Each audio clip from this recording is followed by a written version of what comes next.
25 years ago, this was Zaire's dictator Mobutu Sese Seko's palace. Today, Africa's most expensive mansion is now home to rats, bats, snakes, and birds. A few ruined walls, and a pile of stones under the tall grass, are what remain of Mobutu's luxurious residence in his fiefdom of Gabatalite.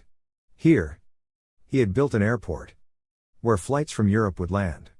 He had 700 workers. They included 300 armed soldiers, a fleet of Mercedes, a hydroelectric plant, sports facilities, and a discotheque.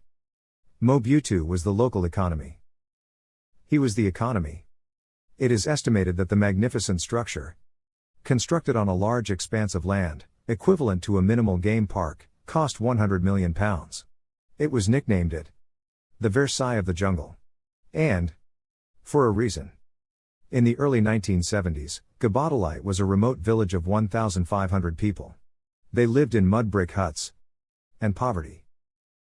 Gabatalite was not even marked on maps. But Mobutu, with power and hubris, hacked a modern town out of the tropical rainforest. He gave his village modern houses, schools, hospitals, municipal buildings, a 5-star hotel, a 3,200 meters runway for the supersonic Concorde. He had 3 palaces. Gabatalite was the symbol of power. Like the Belgian King Leopold II, who had turned Congo at his personal fiefdom, killing and enslaving the population to enrich himself with ivory and rubber, Mobutu followed the same route. He had been helped by the CIA to get rid of Independence Prime Minister Patrice Lumumba. In 1963, he was invited by President John F. Kennedy to the White House. Here, he was effectively recruited to the capitalist side of the Cold War. With the U.S. backing, Mobutu was untouchable. 2 years later, he declared himself head of state, renamed his country Zaire, and renamed himself Mobutu Sese Seko Kokong Bendu wa Za Banga, meaning, the all-powerful warrior who, because of endurance and an inflexible will to win, will go from conquest to conquest, leaving fire in his wake. He then adopted his infamous leopard skin hat. Ruling a country rich in minerals, Mobutu amassed an estimated fortune of $5 billion and lavish properties around the world.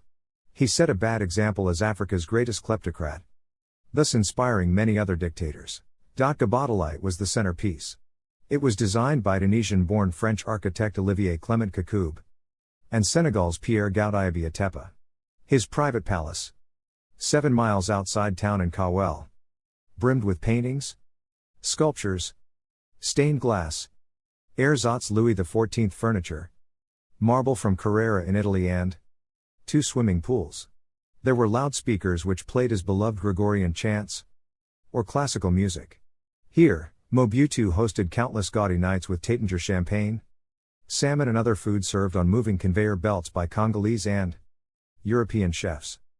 Those who visited Gabatalite included Pope John Paul II, the King of Belgium, French President Valéry Giscard d'Estaing, UN Secretary-General Boutros Boutros-Ghali, Central African Republic self-declared Emperor Jean-Bedel Bokassa, and American televangelist Pat Robertson. Then, the Berlin Wall came down. And Cold War ended. Mobutu was now exposed. As resistance started from the east led by Laurent Kabila, Mobutu, suffering from prostate cancer, fled the country. He died in Morocco shortly after, aged 66. In a tit-for-tat, his homes were invaded by looters and stripped bare by soldiers who smashed furniture, tore down silk wallpaper and stole everything down to the last bauble in an orgy of pillaging. Buildings like this were halted mid-construction. Nobody seems to know what Mobutu was building. Today, the giant circular bay at his palace that once held water is dry, cracked and sprouting weeds. Within one palace, a brown and gold gateway still stands on the edge of the grand estate opposite a cluster of small homes. Inside, only 2 of the forlorn big cats are still in position. The entire roof of the palace is gone. Only a skeleton of red steel girders remains, punctuated by tall trees. Mattress foam, smashed marble, and slivers of glass crunch underfoot. The compound that was Congo's center of power and opulence is back to the jungle. Gabatalite Airport that enabled him to charter Concorde, the fastest passenger plane in the world, for extravagant trips to Europe is no more. Only small planes land in the vast runway. The world of Mobutu seems to have ended the way it began. A lesson to thieves. Don't forget to subscribe to History Works TV channel. Share and comment.